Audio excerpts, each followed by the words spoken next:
What's going on YouTube? Super Insane 18 here, and today I am bringing you pure Spright versus Tearlament. Now, this duel is actually like about a week and a half, maybe 2 weeks old now, but I haven't really had time to work or edit on it, so we're gonna go ahead and do it now. You guys will see here that I won the dice roll, so I will opt to go first, which is definitely very good, and I'm going to start off my turn by activating the Spright starter, which, if I remember correctly here, is going to summon me out a Spright blue, which I will then take the 1100 damage and activate the blue effect, and I believe that I actually search for Jet here.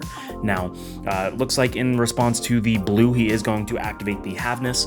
This was before I knew any of the Tearlament effects, so I wasn't really sure of anything that he was doing, so the duel might go a little bit slow just because I'm not really too sure of anything, but it looks like he whiffs on the Haveness, not hitting anything, so I do finish resolving the blue, and like I said, I am going to get the Jet. Now, if I remember correctly, the play that I do here is I am going to special the Jet since I have a level 2 on board, and the Jet is going to let me get another starter, which will be able to be used on my next turn. Let's see if that is the line of play that I take.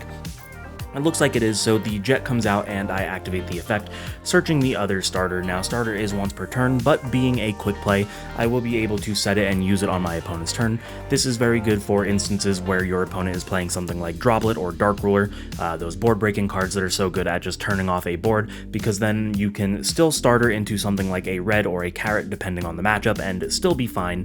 So I'm going to take the blue and the Jet here and summon out a copy of Gigantic. Now, this is a little risky because I don't have any way to stop a hand trap on the Gigantic, but with the hand that I had, there really wasn't much of a choice, so I'm going to activate the Gigantic, and he does not have a response, so I will go ahead and detach the blue, and I believe I summon out the Swap Frog. So here we see the Swap Frog hit the field, which I will activate its effect on summon, and I believe I send the copy of Ronin Totem. So we see the Toad hit the graveyard, and that is pretty much going to be full combo for us, because we can then take the Swap Frog and the Gigantic, and this will link off into a copy of Spright Elf, and Spright Elf is going to then be able to reborn the Swap Frog, which is very integral for the combo. At this point, you should already know what Spright combo is. We're already 3 weeks into the format, so we're going to go ahead and use it to reborn the Swap Frog. Swap Frog will activate its effect once again, and that will go ahead and dump a second copy of Swap Frog, which means that the Ronin Totem will be live in grave. So we can use the Ronin Totem, banishing the Swap Frog here to summon itself out from the grave, and that is going to give us everything that we need to make a Totally Awesome. And the reason this is so strong is because not only do we have an Omni Negate in Totally Awesome, but since it is in a zone that Spright Elf is pointing to, it is not able to be targeted. Not to mention, since my opponent already has a monster on field, anytime we use the Toad, we will be able to just go ahead and reborn it using the Elf effect, because if you have if your opponent has a monster rather, you can reborn a Link or an XYZ using the Elf effect, otherwise it's just a level 2. So that lets us get multiple Omni Negates, which is actually incredible. You'll see here that I end up setting 3 cards and passing turn to my opponent, so let's see what Dylan's going to do with his turn. So, seeing that he has nothing in draw or standby, I'm going to go ahead and use the Totally Awesome effect, detaching the Swap Frog for cost, and this is going to allow me to summon the Dupe Frog from my deck to a zone that the Elf points to. So not only now is the Dupe Frog unable to be targeted, the same as my Toad, but he cannot attack anything other than my Dupe Frog as well. Proceeding into the main phase, he go ahead and activates the Primeval Planet. Now again, this is before I knew what any of the Tearlament cards do, so I ask him what it does, and he's going to have to explain it to me, but if I remember correctly here, I do end up just using the Toad to negate it, and I don't think that I even said it with the Toad. I'm not sure if that's really important, but we see here that I'm going to tribute the Toad, and since he already has a monster pre-established, I'm going to waste no time using the Elf to reborn the Toad just to make sure that I have the Omni Negates, but I do misplay because I don't use the Toad to add back the Swap Frog in my grave, but ultimately it ends up being fine because here he normal summons the Rhino Heart and uses the effect to dump a card, but I thankfully have the Ash Blossom in my hand, which will be able to negate it, and there really isn't much left that he has, so I believe he sets 1 card and passes his turn, just because none of the other monsters in his hand are alive. It looks like it's a Merly and a Beast, so in his end phase I'm going to go ahead and activate the Spright starter, and I believe I summon out blue here, so we're going to see the blue hit the field, and I will take the 1100 damage for summoning the blue. But we're also going to activate the blue effect, and originally I remember I was going to go for red, but I then opt to instead go for the Jet, just because the Jet can get me another starter, which I'll be able to use again on my next turn, and that is going to be the end of Dylan's turn. He's going to cut my deck, and we are going to pass it on to me. So starting my turn here, we are pretty well set up. You're going to see I still have my Toad, my Elf, the Dupe, and the Blue. You saw me search the Jet during my last turn. Here you're going to see us looking around and talking. I was filming this at my local game store before locals actually started, so people were starting to come in, and I guess it was a little rude that they were interrupting our recording, but it's really not a big deal because we know that I have game with all of the resources that I have. There really isn't any way that I don't. The set card that he has is the Sully, so he can definitely negate something, but he's kind of forced to negate the Toad. Otherwise, Toad is just going to be able to negate it anyway, so we'll see here that I special summon out the Jet, and Jet is going to search me my copy of Starter, and if I remember correctly, I am going to activate the Starter and summon out the Red, just to make sure that I have another monster negate if anything else happens. So shuffling my deck here, let's see if that is the line of play that I go with. Yep, so we see here that I activate the Starter, and I am going to summon out the Spright Red, and then I will take the 1200 damage, putting me down to 46 to my opponent's 8000, but I will definitely have enough because of certain cards that I play in my extra deck. Here, if I remember, I think he activates the set Sully. I'm not sure if that's right now or if it's a little bit later. Let's go ahead and take a look. No, so it looks like actually before he activates the Sully, I'm going to go ahead and use the Elf and the Jet to summon out my copy of Gigantic. This will make Gigantic's attack at 3200, and I do want to specify here because I've had some people tell me that that's not how it works. But Cat Shark says it doubles the original attack, and Gigantic says its original attack becomes 32. So as far as the Cat Shark is concerned, it is doubling 32, putting Gigantic Spright at 64, but the Cat Shark is going to opt him to summon or activate the Sully, targeting the Toad. I believe I let it go through because at this point I don't really care if the Toad gets negated. Unless he's got something crazy in his hand, I'm pretty sure that my Red will be able to take care of it, but he's going to activate the Sully. I okay it. He sends the Rhino Heart at the end of its effect and activates the Rhino Heart. Thankfully though, I have the Called by the Grave set, and I banish the Rhino Heart, and if that wasn't already game, the Called by definitely seals it. So here we still have a live Ronin Totem in our graveyard, so we're going to banish the Swap Frog to summon the Ronin Totem, and we will use the Red and the Ronin to go into my favorite card in the extra deck, and that is the Onibumaru Soul Sweeper. For those of you that don't know, this card can banish a monster your opponent controls until the end of their next turn, and not just that, it can recycle your banished cards if they destroy it as well, so using its effect, I will banish the Havness, and that will seal up game 1. Moving on to game 2, we will see that Dylan is going to opt to go first since he did lose the first one, and I remember specifically him telling me that his hand was absolute garbage. I believe he exactly said, "This hand is cheeks, bro," which is kind of just hilarious. Here you'll see that he go ahead and activates the Pot of Desires. I tell him to banish 10 for cost, putting the fear of Ash into his heart. So he tells me to Ash him, I tell him it's okay, but unfortunately for him, if I remember, I believe he draws into another Desires off of the Desires. You can kind of see the facial expression he made there. It looks like he drew a Trap and Desires, so with nothing else, he's going to go ahead and set one and pass turn, which is incredible for me, because that means that I should be able to go ahead and just OTK him. So we're going to, in draw phase, activate the Starter. Here you can see some people are talking to us again, but I mean, that's just what's going to happen if you're recording in a public place. So we're activating the Starter here, and I believe we go for the Red because I want to put a monster negate up as soon as possible. I'll take the 1200 for summoning the Red, and I believe he activates his Trap here. I'm not 100% sure. I do know what his trap is just because I remember. Yeah, we'll see he does activate the Dimension Barrier. A little hard to see with the glare, but he calls XYZ, which puts a little bit of a damper in our plans. I'm not really sure there's a way for me to OTK without my XYZs, so that definitely keeps him alive. We're going to go ahead and special the Blue here. You'll see that I just put in the 1200 that I took off of the Red. For you guys, it was already done, but I'm going to use the Blue to go ahead and search the Jet, and then I'm going to special the Jet, and I believe I grab another copy of Starter. It's either the Starter or the Smashers. Those are the only two Spright ones that we play. So I just don't remember which one I summon, or which one I search, rather. So we're going to see that I do add the starter just because I want to make sure that I am able to use it on my opponent's next turn. And then I believe here I special summon out the Swap Frog by discarding the Dupe Frog that I opened. And then I can activate the Swap Frog effect, and since I am under the D barrier, I opt to send another Swap Frog instead, which you'll see here in a moment. But just to kind of explain that to you guys, the reason I do that is I don't want to send my Ronin and end up getting punished for it if he has something like DD Crow. Since I'm not able to overlay into any XYZs thanks to the D barrier, there's no point in risking losing the Ronin for no good reason, so we're going to send the Swap Frog, and then if I remember, we're going to go ahead and link the Swap Frog and the blue into a copy of Elf.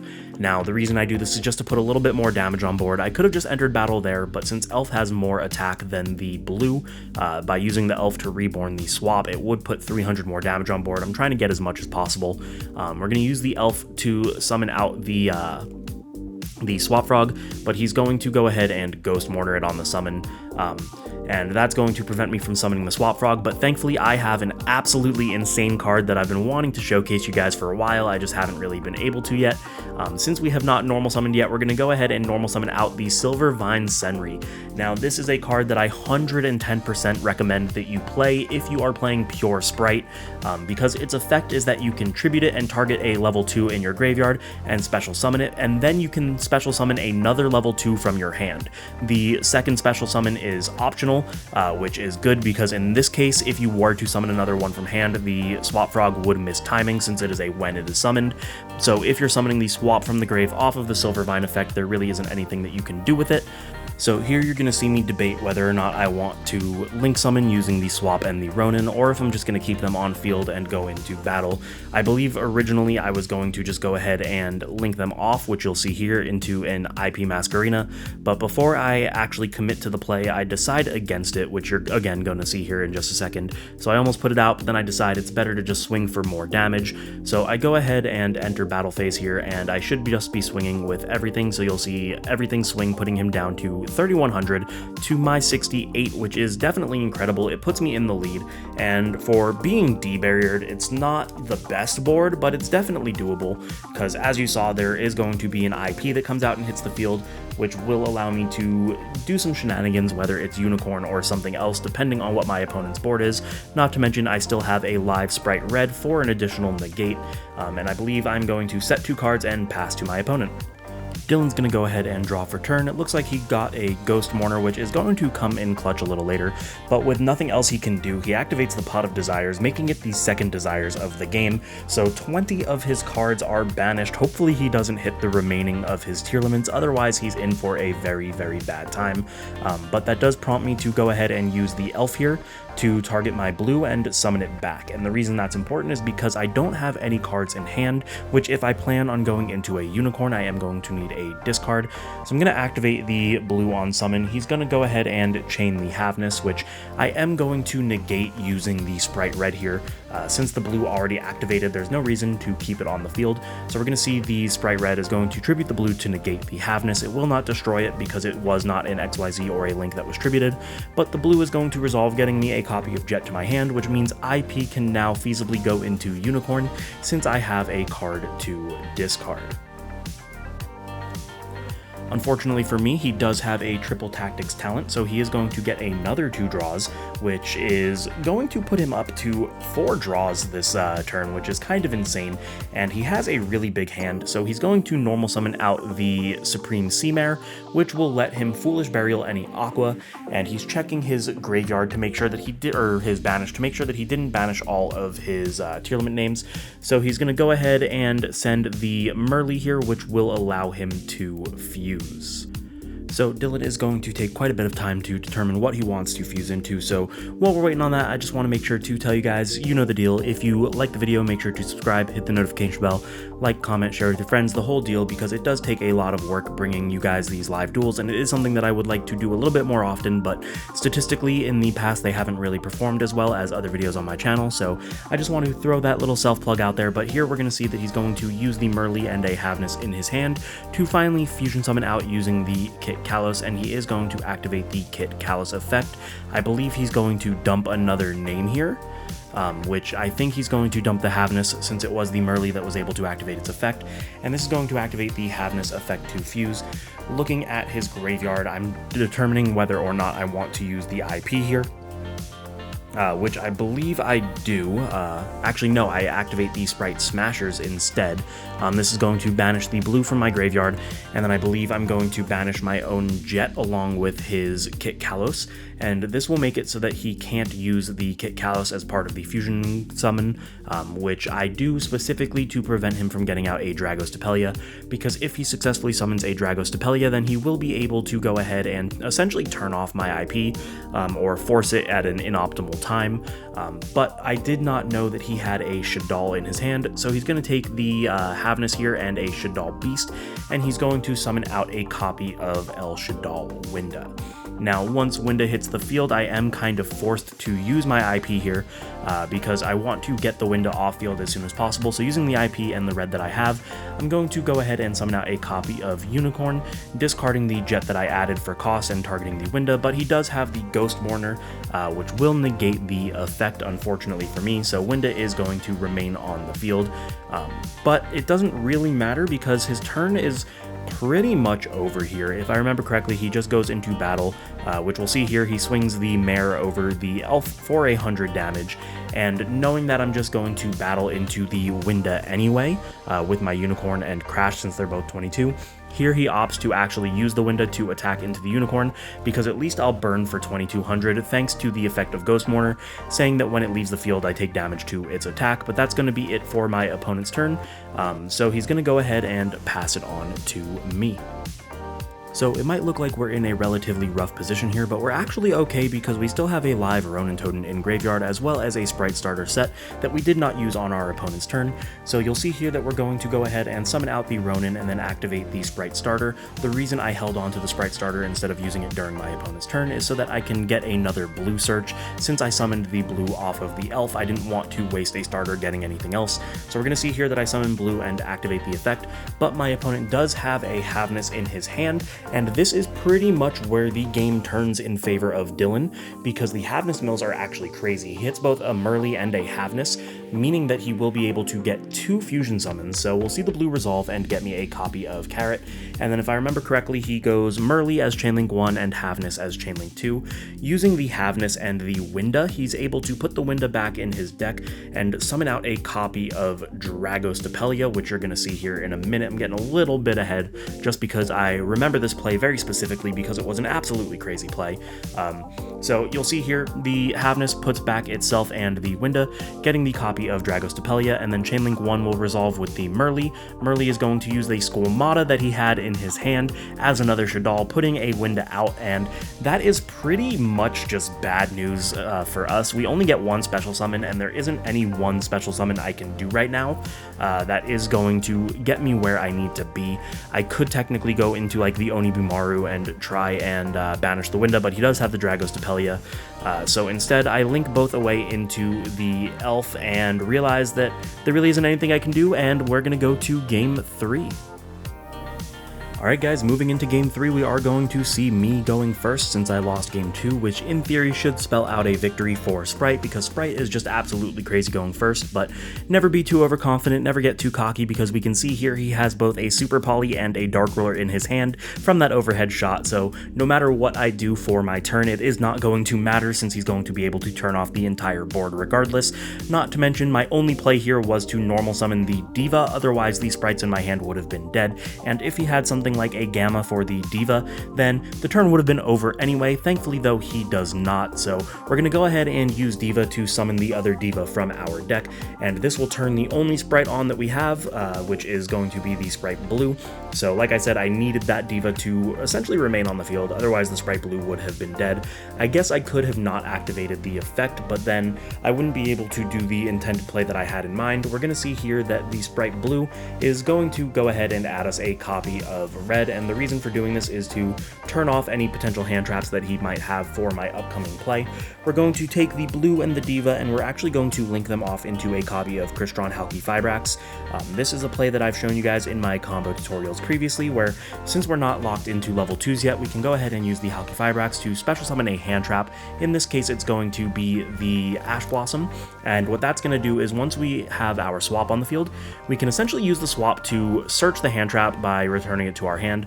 So using the Diva and the Halqifibrax here, we're going to make ourselves a copy of Gigantic, and then we can activate the effect of Gigantic. Detaching the Diva, we're going to go ahead and summon out our copy of Swap Frog. So as you're going to see here in just a moment, this entire turn was pretty much a misplay. The swap is going to send another swap here, and the reason for that is that I did open the Ronin Totem, which I completely forgot about while doing the play, and that could have played around a lot of things, so we're going to return the swap here because the only way that we can get the Ronin in graveyard now is to go ahead and use the Swap Frog special summon effect to discard it. That means that we cannot add the Ash Blossom off of the Swap Frog like we would like, so the swap is going to go ahead and send another copy of Swap Frog when it is summoned, and that's just an oversight on my part. I could have played around the gamma that I was fearing by normal summoning out the swap instead of the Diva and then just specialing the blue, but it is what it is. We're going to go ahead and take that Ash Blossom that we have and the Gigantic and go into a copy of Spright Elf. Since the Gigantic is a rank 2, we are able to do that. Now we will activate the effect of Ronin, banishing the Swap Frog from our graveyard, and this will let us overlay them into a copy of Totally Awesome. Here we're going to see me take some time to determine what I want to do next. I'm pretty sure that what I want is to use the Elf effect to summon out another 2 from my graveyard, which will leave my Spright Red active, and unfortunately here I make the mistake of summoning out the Swap Frog, which I didn't know, but I mean, we saw at the beginning of this turn that he had the Super Poly in hand, but we are going to set one and go ahead and pass to Dylan. Thankfully, on his draw phase, we are going to activate the anti-spell, turning off that Dark Ruler, but like I said, he had that Super Poly, so he's going to activate it and fuse away the Toad and the Swap Frog into a copy of Garura. Here he's just deliberating on what he wants to discard, and it looks like the discard is going to be the Shaddoll Beast. So we're going to see him use the Toad and the swap to go into the copy of Garura. I will get to activate the swap effect, adding, or rather the Toad effect, adding the swap back to our hand, and then he's going to go ahead and proceed into his main phase.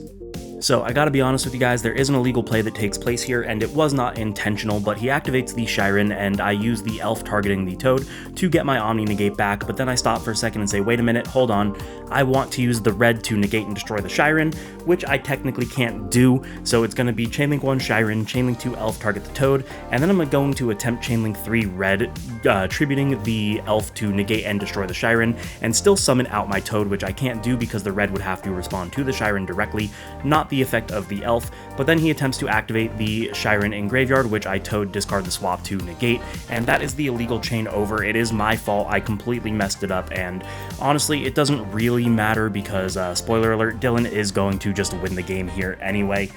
So we see him normal summon out the Sea Mare, which will activate its effect to allow him to Foolish Burial an Aqua Monster, so he is still going to be able to get going. He's going to Foolish Burial the Rhino Heart here and activate the Rhino Heart effect to summon itself and then discard one. I believe he sent one from deck here. Yeah, he sends the Merly, which is kind of a legal play as well, but we both didn't really know what the cards do at this point. This was at the start of the format, so we're both messing up, but he uses the Merly effect, banishing the Rhino Heart and returning itself, and this allows him to summon out the copy of Kaleido Heart. The Kaleido Heart here is going to be able to activate its effect on summon, returning the Toad to the extra deck, so he is going to be able to have just a ton of damage here as well, leaving me under my own anti-spell as well, which is kind of ridiculous, because that's going to come up later where it does hurt me a little more than I would like it to. So here he's going to swing with the Kaleido Heart into the red, killing it, then attack with the Garura, and any damage that it does when it battles is doubled, so that will be 3k, and then I also take 15 off of the Sea Mare, which will put me down to 3,500. Dylan is then going to set one card and pass his turn over to me. So here we're going to see that I take quite a bit of time thinking about my play, but once again I get to showcase you the incredible recovery of Spright, because it looks like we're in a very bad position. We have 2 cards in hand. I know that one of them is a Gamma, which is essentially dead, and I remember drawing the Diva for turn as well. But because we have the live Ronin in our graveyard, we are able to set up an insanely good comeback. We're going to go ahead and summon out the Ronin by banishing the swap and normal summoning out our Diva. We do not get to use its effect because we started the game with Diva, so we already have both other Divas out of the deck, but using the Diva and the Ronin, we are going to go ahead and summon out the Spright Elf. And this is the incredible recovery because Spright Elf is going to be able to reborn a level 2 from our graveyard, and we have a blue in our graveyard, which means when we reborn the blue, we can also activate the effect of blue to go ahead and get another search. Now, since we are under anti-spell, I search a copy of red because getting Jet for another search will do nothing for me at the moment, but I want to try and play around hand traps, which is exactly what we're going to do. So we're going to summon out the red and then use the Ronin again, since it is not once per turn, banishing the third and final Swap Frog. Then we can use the Elf and the Ronin to go into a copy of Gigantic. Here I'm going to just activate the Gigantic effect, and I'm going to have to give quite a bit of thought into what I actually want to summon off of it, because at this point I'm running kind of out of options. We've already gone through all of our frog package. We can go for another Jet and get a search, but we are still under our anti-spell. I do know that the Kaleido Heart has some kind of effect where if it's sent to grave, it can reborn, and if it reborns, it gets to shuffle a card again back into the deck. So I just read it, and because it's only when it's sent by card effect and not if I run it over by battle, I determined that my best play is to go into a Cat Shark here. So we're going to go ahead and summon off the Jet with the Gigantic effect, and Jet is going to search us a Smashers, which unfortunately is kind of a very big downfall with anti-spell on the field. We're not going to be able to use it. Even if we set it, we have to wait until our next turn, so we can't use it as an interruption on our opponents. So yeah, we're kind of not in a great position. We're going to take the Jet and the blue, and we're going to overlay it into the Cat Shark, and Cat Shark will once again double the Gigantic up to 6,400 attack. So we're going to see me do that here in a second. I'm just checking my graveyard and everything, making sure that there's nothing I'm forgetting. So we see that the Gigantic gets doubled, and then we're just going to go ahead and enter battle phase. Here we will swing the Gigantic into the Kaleido Heart, dealing quite a bit of damage. I believe it's 3,400 because it's only at 3k, and that will not let him use the Kaleido Heart effect. We're going to go ahead and set one card, which I'm fairly certain is the Smashers, since we want to make sure that we can use it on our next turn, since we are locked under our own anti-spell. And then to finish up our turn, giving us some form of other interruption on our opponent's turn, we're going to go ahead and take the red and the Cat Shark, and I believe I'm determining whether or not I want to go into IP here. I think that is ultimately what I end up doing. Since I have a card in hand, I can go ahead and make a Unicorn on my opponent's turn, getting rid of any sort of threatening monster. So we'll see the IP hit the field here, and I'm going to go ahead and pass it to Dylan.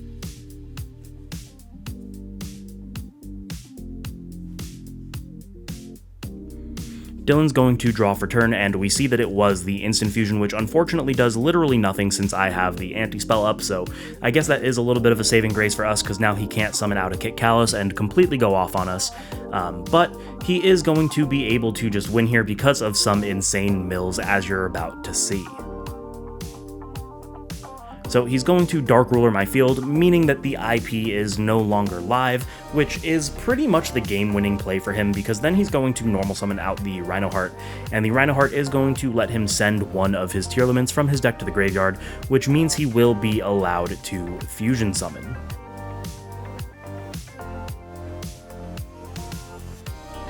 So here we're going to see him send the Havness to his graveyard, and then he's going to have to activate the Havness effect, which will pretty much get him exactly where he needs to go. He's looking at his extra deck to determine what line of play he wants to go into, but he does have a Shaddoll Beast in his graveyard, so he's probably going to go into a Winda here, because I really can't play under a Winda, especially when my IP is now turned off, because the play would be to just Unicorn it away, but unfortunately Dark Ruler is a card.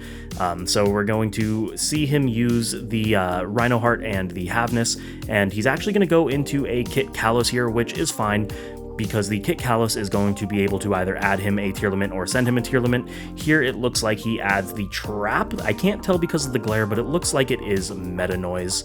But we're going to see what his game plan is here. Unfortunately, like I said, the IP is turned off, so I can't really do much. Here we're going to see him use the Kit Kalos to summon out the Kaleido Heart and then get the Kit Kalos effect as well. So now he's going to chain 1 Kalos, chain 2 Kaleido Heart. Kaleido Heart is going to be able to shuffle a card. Here he is determining which one he wants to do. I believe he ultimately determines on the Gigantic Spright, since it is a 3200 beater, that he would not be able to get over. Otherwise, remember, I am Dark Rulered, so he will not deal damage this turn, but he is going to return the Gigantic Spright, and then the Kit Kalos is going to mill 5 cards. We see here that the only name he mills is the Havness, which unfortunately already used its effect this turn, so the mill is considered a whiff, but he is going to swing over my IP with the Kaleido Heart and not attack with anything else, because again, we are under Dark Ruler and I'm not going to take any damage this turn. He's going to set 2 cards and pass it on to me. We're going to see me draw for turn here, but we know that the set card is Smashers and the card in hand is Gamma, so even if the drawn card was a Spright name, we can't normal summon the Gamma and special it, and even if we normal the Spright name and use Smashers, getting rid of anything on his field, it does us absolutely no good. I'm going to let you guys know right now, the card that I drew, as we can see here, is the blue, so that is going to be the game. I'm just going to go ahead and concede, and Dylan wins the match.